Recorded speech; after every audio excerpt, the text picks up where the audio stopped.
Bismillahirrahmanirrahim. Assalamualaikum warahmatullahi wabarakatuh. Kembali lagi bersama saya, Ryu Wijaya, di sebuah kisah misteri.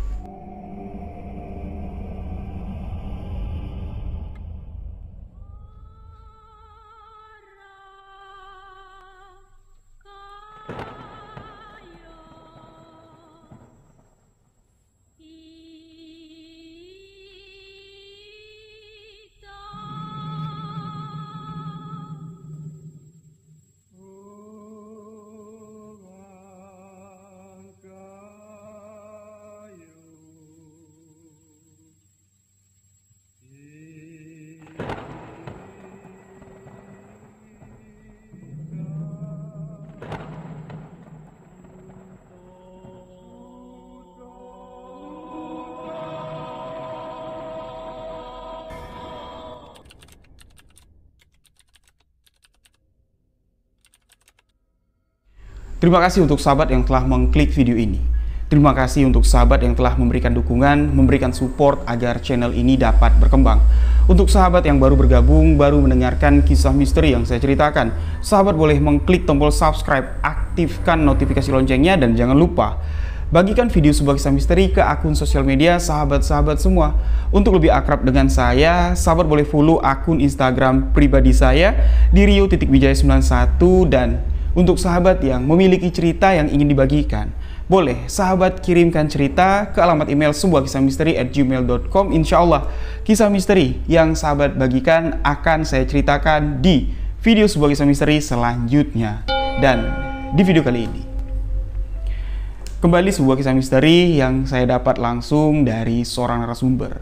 Kejadian misteri ini terjadi di kota Jambi. Berlatar waktu di tahun 2006 yang silam, sahabat misteri yang membagikan kisah ini bernama Gilang. Beliau menceritakan kepada saya satu peristiwa yang mengerikan yang telah beliau alami.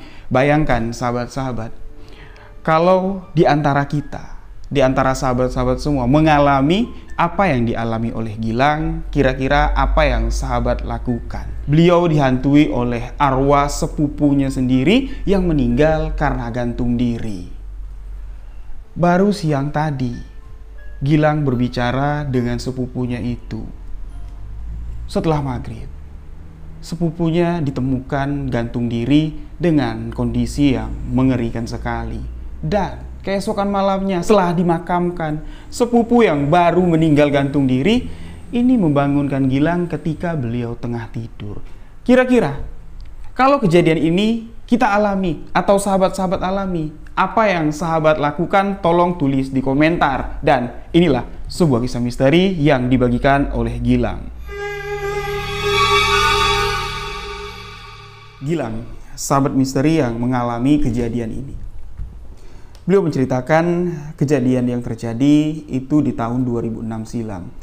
Yang mana di tahun 2006 Gilang ini tengah menjalani masa-masa kuliahnya. Beliau kuliah di salah satu universitas yang ada di Jambi. Beliau mengambil jurusan kesehatan. Gilang yang tinggal di salah satu kabupaten yang ada di Provinsi Jambi.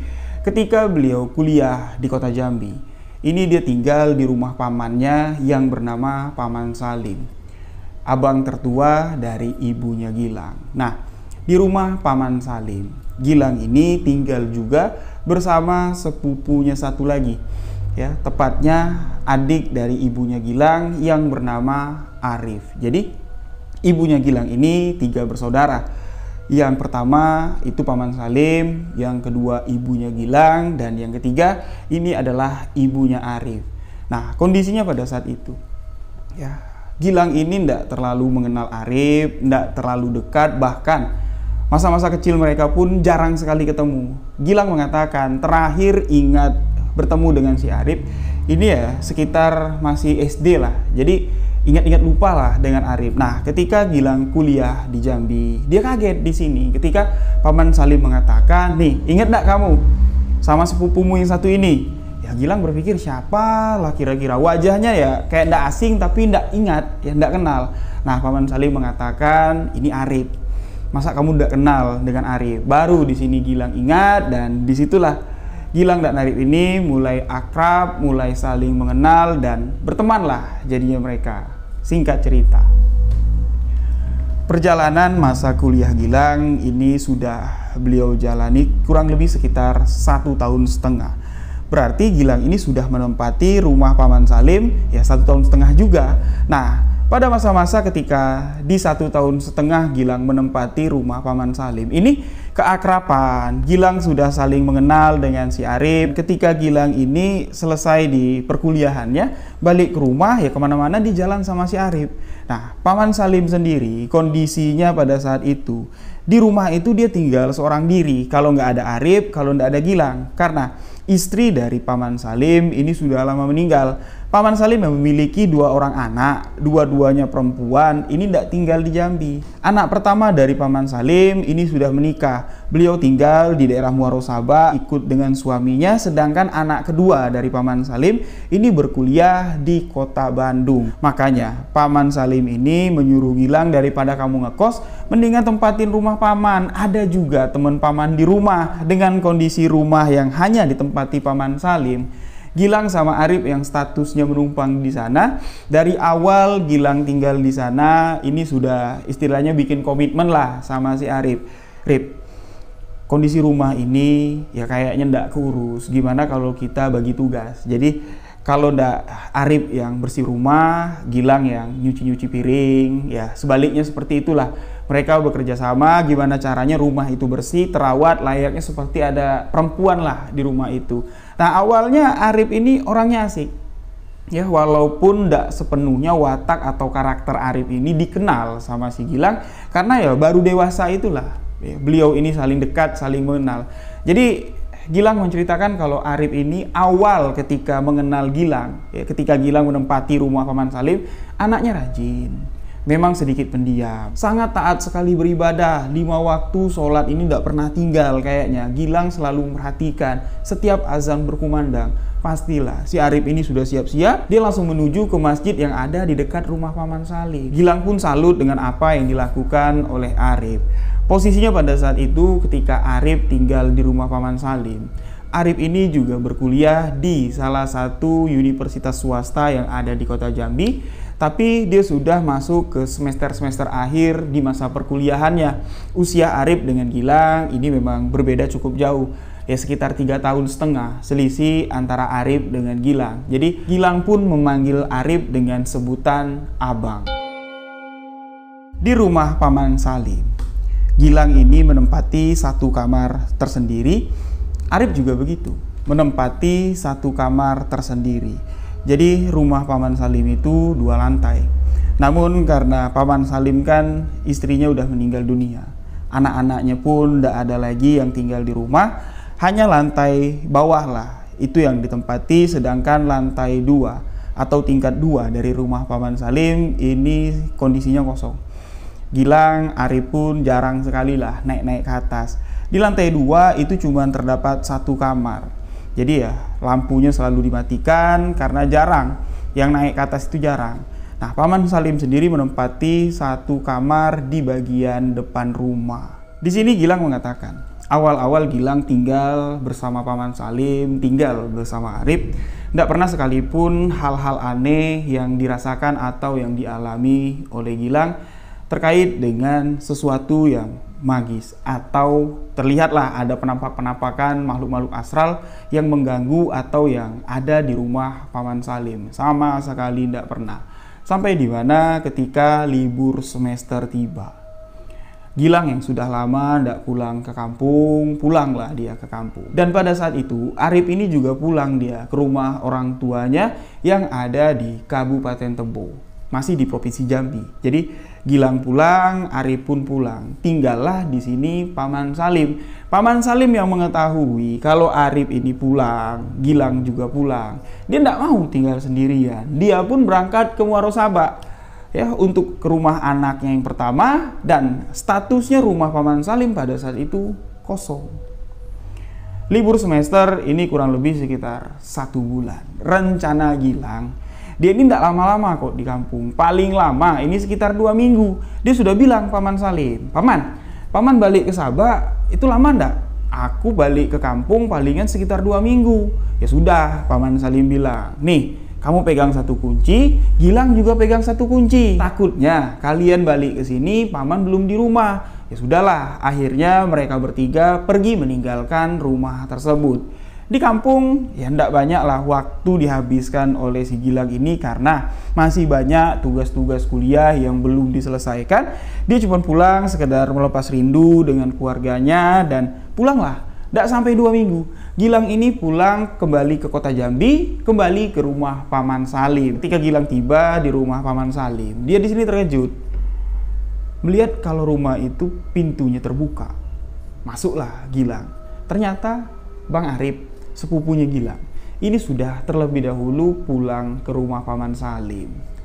Ditanya sama si Gilang, "Bang, abang udah berapa lama pulang?" Arif mengatakan, "Ya udah sekitar seminggu lah. Aku pulang kampung cuman sebentar kok. Cuman ada sedikit urusan yang mau ku selesaikan." "Walah," kata si Gilang, "aku pikir aku loh yang bakal pertama kali sampai ke sini." Terus Paman Salim, "Udah pulang belum Paman Salim?" "Belum, pas aku sampai rumah ini masih terkunci. Aku rasa Paman Salim masih di Sabak.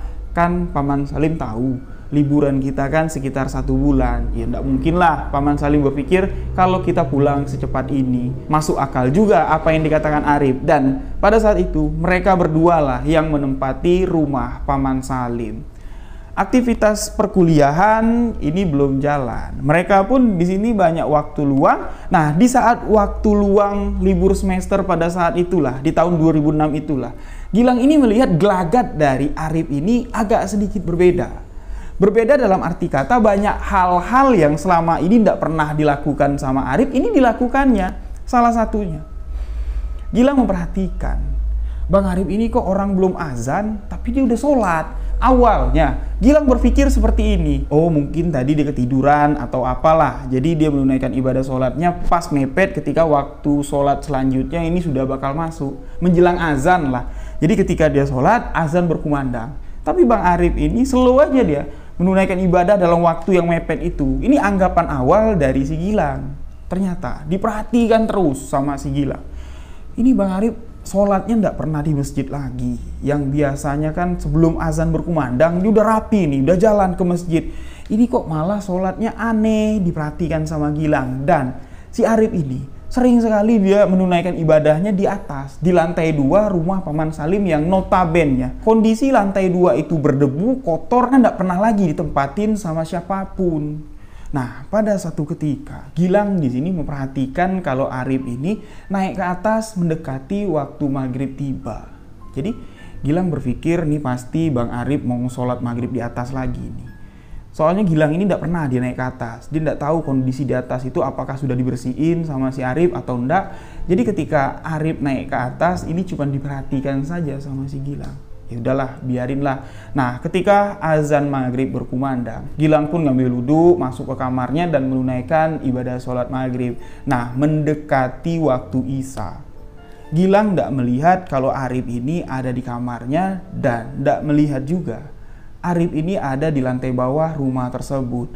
Gilang berdetak hatinya di sini berpikir kalau Arif ini masih di atas. Dilihat dari lantai bawah ya ke arah atas, ke arah tangga naik ke atas, ini lampu masih dalam kondisi mati. Sedangkan ini sudah malam, mendekati waktu isya. Ini ngapain Bang Arif di atas? Nah, disitulah ya Gilang ini mencoba untuk melihat apa yang dilakukan Arif di atas. Pelan-pelan lah dia naik tangga. Melihat di atas dalam kondisi gelap, si Arif ini tengah menunaikan ibadah, tapi cara beribadahnya itu aneh. Yang jelas sekali terlihat oleh Gilang. Masa iya si Arif ini sholat tapi kiblatnya terbalik? Misalnya kiblatnya itu lurus ke depan sini, tapi Arif malah menunaikan ibadah sholatnya ini membelakangi kiblat. Dan ketika azan isya berkumandang, Arif ini sudah sholat. Padahal kan tidak boleh. Selesaikan dulu azan baru menunaikan ibadah. Tapi ini tidak. Terlihat sekali ada kejanggalan yang dilakukan oleh Arif. Turunlah pelan-pelan Gilang ke bawah. Di sini dia berkata-kata dalam hati, kok aneh sekali cara Bang Arif ini beribadah. Dia tidak berani untuk bertanya Apa yang sebenarnya dilakukan oleh Arif? Dia di sini lebih memilih diam. Gilang yang tadinya memilih diam melihat apa yang dilakukan oleh Arif, sepupu dari Gilang, tapi lama-lama apa yang dilakukan Arif ini terlihat semakin nyeleneh. Ditambah lagi, Arif ini kepribadiannya berubah 180 derajat dari Arif yang awal dikenal oleh Gilang. Pertama, Arif ini memang orangnya pendiam. Tapi setelah Gilang mengetahui apa yang dilakukan Arif dengan cara beribadahnya yang aneh, Arif lebih menjadi seseorang yang dingin lagi. Ditegur pun sama si Gilang, Arif ini kayak enggan sekali untuk nyaut teguran dari si Gilang. Disapa sama si Gilang, "Bang, udah sarapan belum?" Arif ini lebih memilih diam, seakan-akan tidak mendengar apa yang diucapkan oleh Gilang. Dan yang kedua, Arif ini sering sekali menjalankan puasa yang menurut Gilang, puasanya itu aneh. Masa iya? Puasanya itu cuman puasa makan nasi doang. Minum ya minum Arif, ngerokok ya ngerokok. Dan itu dijalankan oleh si Arif berhari-hari.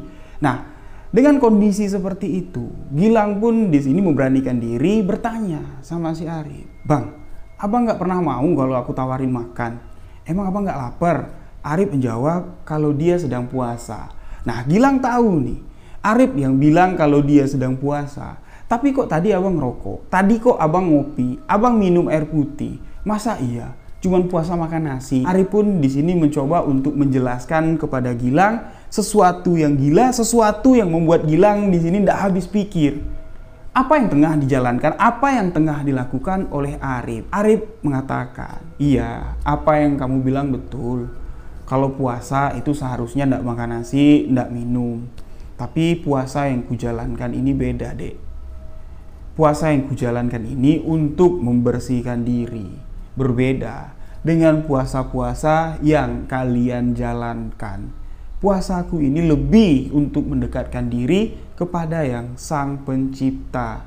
Kamu tahu, kehidupan kita di dunia ini itu cuman sebentar. Dan ketika kita mati nanti, barulah sejatinya kita hidup di kehidupan yang sesungguhnya. Dengan apa yang kujalankan ini, itu semuanya akan menjamin kalau setelah kematianku nanti, aku akan mendapatkan tempat, mendapatkan surga dari Tuhan yang telah menjanjikannya." Dengan mendengar apa yang dikatakan oleh Arif barusan, Gilang di sini baru mudeng dia. Kalau apa yang dijalankan Arif selama ini, cara beribadahnya yang beda, ini sudah menyimpang. Gilang mencoba untuk menjelaskan kepada Arif, "Bang, maaf ya, usia kita memang terpaut. Kamu lebih tua dari aku, abang aku manggil kamu. Tapi bang, apa yang kamu ucapkan itu sebagian benar, tapi sebagian itu sudah menyalah dari ajaran agama kita. Apa yang salah?" kata Arif. "Ya, kamu menjalankan ibadah, puasamu itu untuk apa? Nggak ada anjuran untuk menjalankan ibadah puasa seperti itu dengan jaminan yang seperti kamu ucapkan." "Kata siapa?" kata Arif. "Kamu itu nggak mengetahui apa yang aku ketahui. Kamu itu belum paham. Nanti kamu akan tahu sendiri. Aku sekarang tengah menjalankan ibadahku untuk kepulanganku nanti. Dalam waktu dekat, aku akan pulang ke kehidupan yang sesungguhnya akan kujalani." Mendengar apa yang diucapkan Arif, Gilang pun di sini tidak berani lagi menjawab, mendebat faham dari Arif. Gilang di sini hanya memperhatikan apa-apa saja yang dilakukan oleh Arif.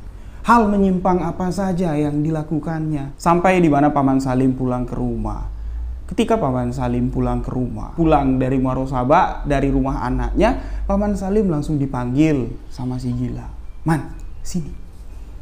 "Ada apa?" kata Paman Salim. "Aku mau ngomong, tapi jangan di sini.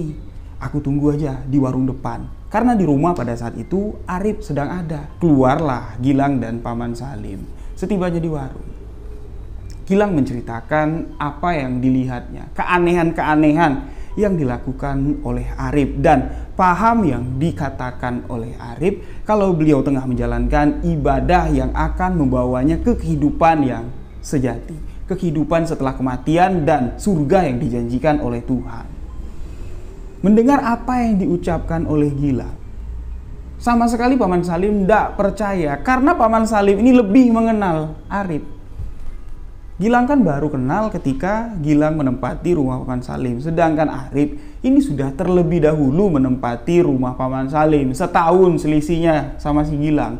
Jadi kamu jangan ngomong kayak gitu. Selama Arif tinggal sama Paman sebelum kamu datang, anak itu ibadahnya taat sekali. Bahkan setiap dia sholat di masjid, Paman selalu diingatkan, Paman, kita ini laki-laki, alangkah baiknya masjid dekat, kita menunaikan ibadah sholat berjamaah di masjid, pahalanya lebih banyak, lebih besar. Masa iya sekarang apa yang dilakukan Arif menyimpang seperti yang kamu ucapkan? Gilang berani bersumpah, kalau Paman tidak percaya, ayo nanti pelan-pelan Paman perhatikan sendiri. Masa iya anak itu bisa kayak gitu? Paham dari mana? Belajar aliran apa dia? Paman Salim di sini geleng-geleng kepala, dan Gilang pun tidak berani memutuskan apa yang dilakukan oleh Arif ini adalah ajaran yang menyimpang.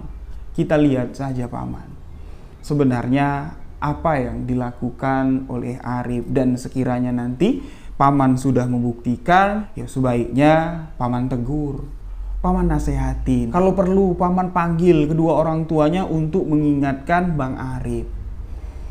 Paman Salim pun di sini hanya terdiam. Sampai di mana? Paman Salim dapat membuktikan apa yang diucapkan Gilang adalah sebuah kebenaran.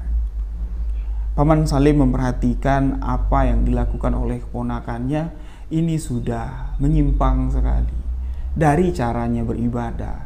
Sholat membelakangi kiblat, itu paham dari mana yang dijalankannya? Kurang lebih sekitar 1,5 bulan setelah Paman Salim pulang dari Muaro Sabah, Paman Salim terus melihat gerak-gerik dari si Arif. Pada suatu ketika Gilang ini sudah masuk kuliah setelah liburan dilaluinya, begitu juga Arif. Masa libur kuliahnya sudah selesai. Pada suatu hari Arif ini tidak ada kabar. Tiba-tiba saja dia tidak pulang ke rumah.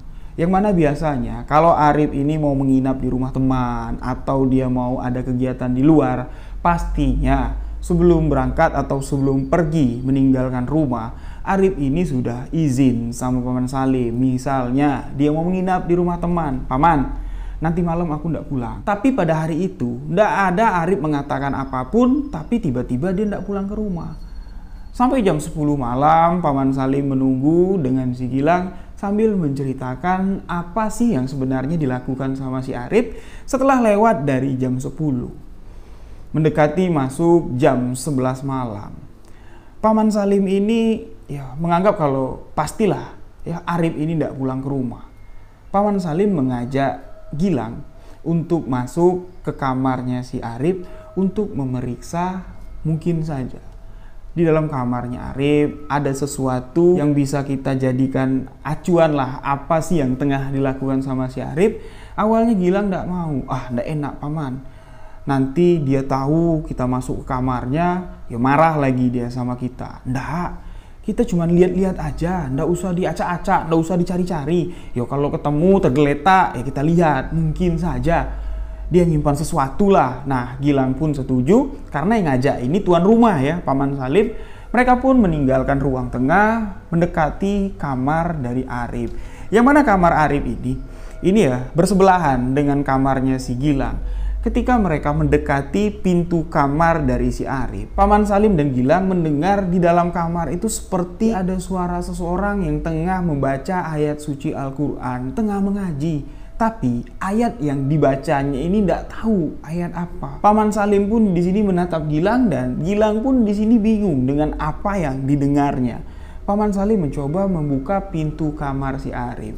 Ketika dibuka, dalam kamar itu terlihat Arif sedang duduk di atas tempat tidur dengan menggunakan jubah berwarna putih, dan di tangannya ada sesuatu yang dipegang yang tengah dibaca oleh Arif. Sontak di sini, Paman Salim dan Gilang pun terkejut. Padahal mereka memastikan kalau sedari tadi Arif ini tidak pulang ke rumah, tapi kok tiba-tiba dia ada di dalam kamar. Melihat kalau Arif ada di kamar, tengah membaca sesuatu, mereka pun di sini kembali perlahan menutup pintu, kembali ke ruang tengah, dan Paman Salim bertanya sama si Gilang, perasaan tadi Arif tidak ada di kamar ya, tapi kok dia ada di kamar. Terus Gilang bertanya sama Paman Salim, "Man, itu yang dibaca sama Bang Arif apa? Kalau itu ayat suci Al-Quran, kok aku baru dengar?" Paman Salim mengatakan kemungkinan besar yang dibaca sama Arif itu adalah kitab, entah kitab apa. Nah, setelah mereka ini kebingungan lah di malam itu, suasana pun di sini seketika berubah. Mereka merasa ketakutan dan akhirnya Paman Salim masuk ke kamarnya, Gilang pun masuk ke dalam kamarnya. Tapi setibanya Gilang di dalam kamar, rasa penasarannya ini semakin besar. Betul nggak ya yang kulihat dengan Paman Salim itu bener-bener si Bang Arif? Beliau kembali keluar dari kamarnya mencoba untuk memastikan lagi. Nah, kembali Gilang ini mendekati pintu kamar si Arif, tapi Gilang sama sekali tak lagi mendengar ada suara dari dalam kamar Arif. Sunyi senyap. Nah, dari situ Gilang mencoba untuk membuka pintu. Ketika pintu terbuka, di dalam itu tidak ada siapa-siapa, kosong. Arif tidak ada di dalam kamarnya. Melihat hal itu, Gilang pun berlari ke kamar Paman Salim, ngetok-ngetok pintu, membangunkan Paman Salim yang ternyata sudah tidur. Puas Gilang ngetok-ngetok pintu, tapi Paman Salim tidak nyaut. Gilang di sini ketakutan dan kembali berlari ke dalam kamarnya.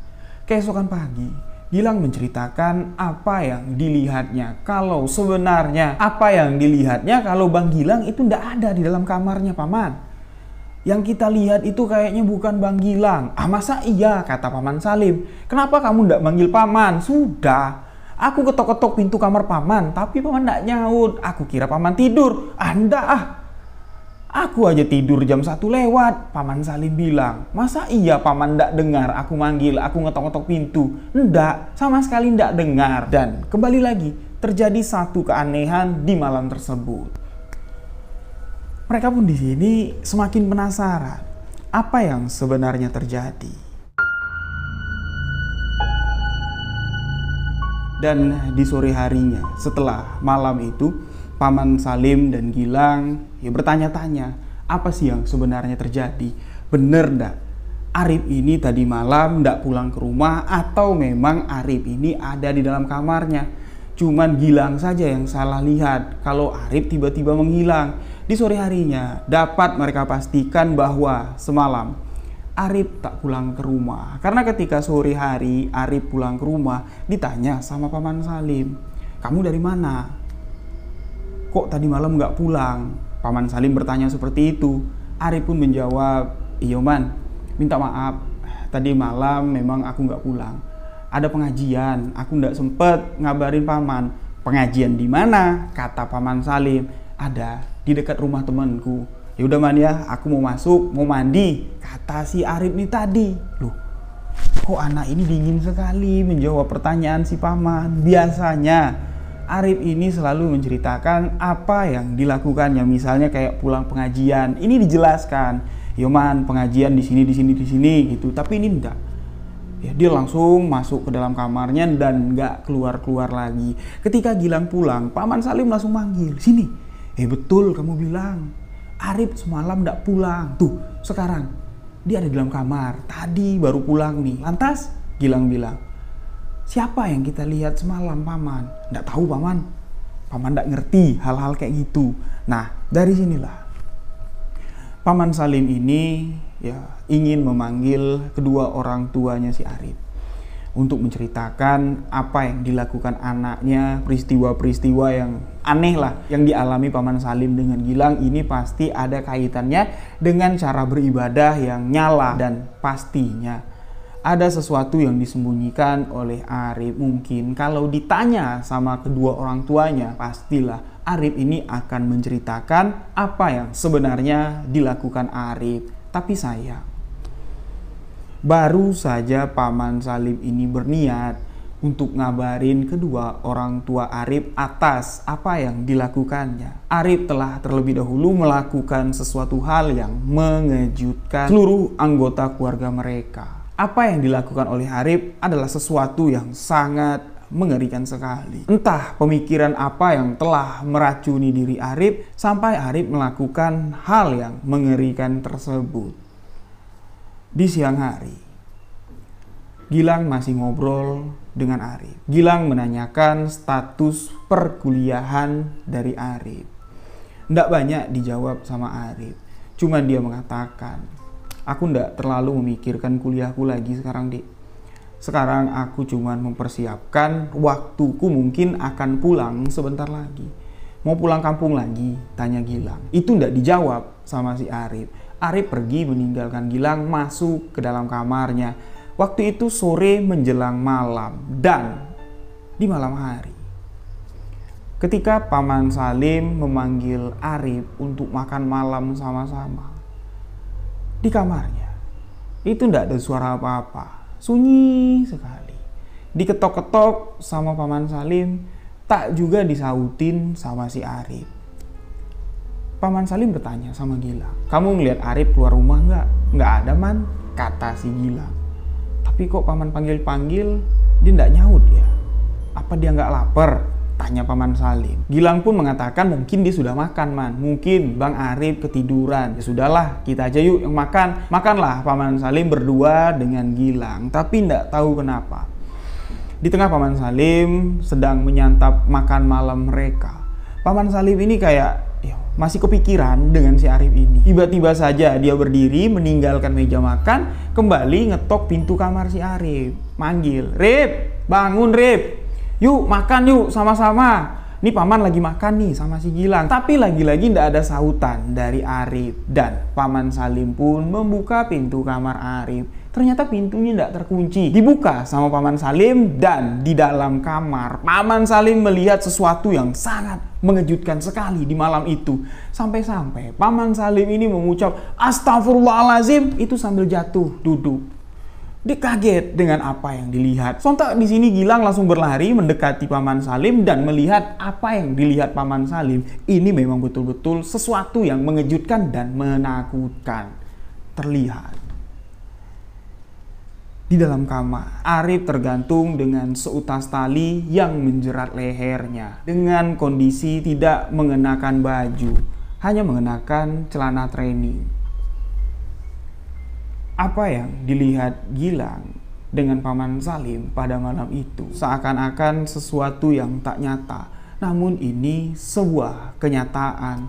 Gilang masih tidak percaya dengan apa yang dilakukan oleh Arif. Sontak seluruh warga yang ada di sekitaran rumah Paman Salim di sini mendengar suara teriakan, suara tangisan dari Paman Salim. Mereka pun di sini heran, mereka pun gaduh dan mereka beramai-ramai masuk menyambangi rumah Paman Salim. Mereka semua melihat apa yang terjadi. Mereka semua di sini turut menyaksikan apa yang telah dilakukan oleh Arif. Kedua orang tua Arif pun di sini diberi kabar kalau Arif telah meninggal dunia dengan cara gantung diri. Keluarga Arif yang tinggal di Kabupaten Tebo ini langsung datang ke kota Jambi. Di malam itu, warga di sini ramai berkumpul di rumah Paman Salim. Otomatis di sini mereka bertanya-tanya, sebenarnya apa ya yang terjadi sama si Arif ini? Masa iya dia nekat gantung diri? Apa sebabnya? Apa alasannya? Gilang yang tinggal sama-sama dengan Paman Salim, ya, statusnya sepupu dari Arif. Ini banyak ditanya oleh warga, Gilang tidak bisa menjawab apa-apa dan tidak mungkin Gilang menceritakan apa yang telah dilakukan oleh Arif, cara beribadah yang nyeleneh yang telah dilakukan Arif. Gilang di sini hanya mengatakan, kami tidak tahu, kami saja terkejut, kami aja tidak habis pikir. Bang Arif nekat melakukan ini semua. Nah, setibanya kedua orang tua Arif sampai ke rumah Paman Salim, mereka di sini menangis dengan histeri melihat anak laki-lakinya terbaring kaku tak bernyawa lagi.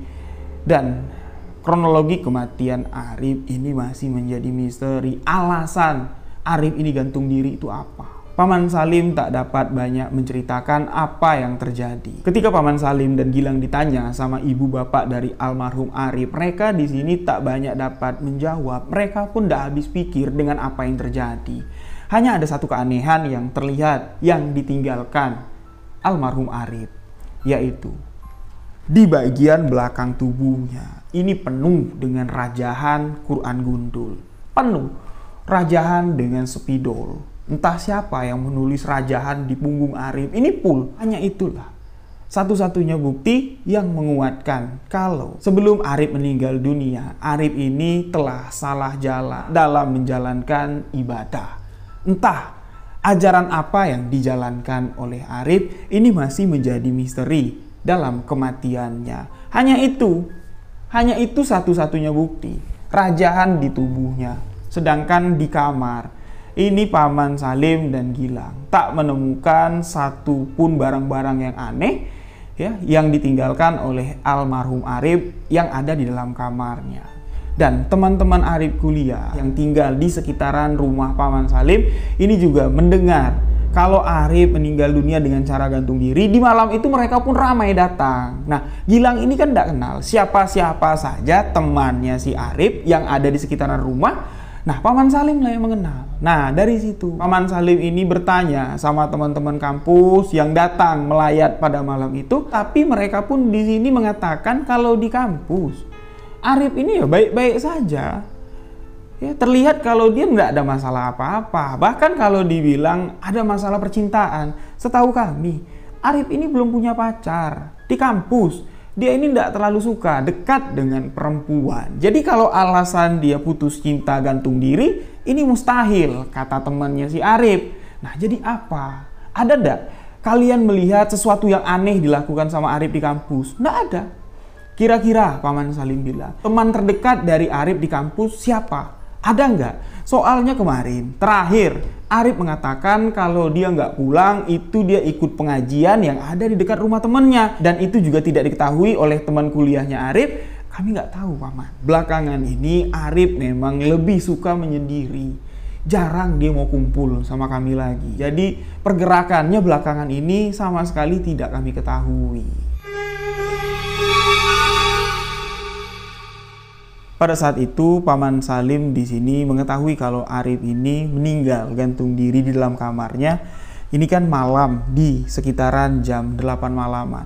Nah, orang tua dari Arif yang masih di wilayah Tebo pada saat itu mendengar kabar anaknya meninggal, lantas mereka langsung ke Jambi menuju ke rumah Paman Salim. Perjalanan dari Tebo ke Jambi sekitar 4 sampai 5 jam. Kurang lebih sekitar jam setengah 1 malam barulah kedua orang tua almarhum Arif tiba di rumah Paman Salim. Dan kedua orang tua dari almarhum Arif pun mengatakan kepada Paman Salim, kalau jenazah ini dimakamkan di Jambi, di kota, ini tidak mungkin. Kami kan tinggal di dusun, di Tebo. Jadi rencana kedua orang tua dari almarhum Arif ini akan membawa jenazah anaknya itu pulang ke kampung, pulang ke Tebo. Otomatis di sini untuk membawa jenazah ini harus menggunakan mobil ambulans. Paman Salim pun mencoba untuk mencari ambulans. Tapi di jam setengah 1 atau di jam 1 dini hari, Paman Salim tidak dapat, belum bisa mendapatkan ambulan. Dan di kisaran jam setengah 3 dini hari barulah ada satu ambulan yang bisa mengantarkan jenazah Arif untuk melakukan perjalanan ke Tebo. Dan sekitar jam 3 dini hari berangkatlah ambulan tersebut membawa jenazah Arif menuju ke Kabupaten Tebo, yang mana Paman Salim dan Gilang ini turut serta mengantarkan jenazah Arif untuk pulang ke Tebo untuk dimakamkan. Orang tua dari Arif ini datang ke Jambi kan dengan menggunakan mobil. Nah, pada saat itu Paman Salim ini turut menumpang di mobil yang dibawa orang tua Arif dari Tebo dan di mobil ambulan untuk menemani jenazah almarhum Arif. Ini ada Gilang dan ibu dari almarhum Arif. Mereka duduk di bagian belakang ambulan tersebut untuk menemani perjalanan terakhir almarhum Arif. Di jam 3 dini hari, di dalam ambulan tersebut, Gilang mengalami satu kejadian yang cukup mengerikan. Sesuatu yang dilihat Gilang ini serasa tidak mungkin itu bisa terjadi. Di depan Gilang yang tengah duduk di dalam ambulan, posisinya jenazah Arif itu ada di depannya atau di tengah-tengah, ya, di ranjang mobil ambulan tersebut.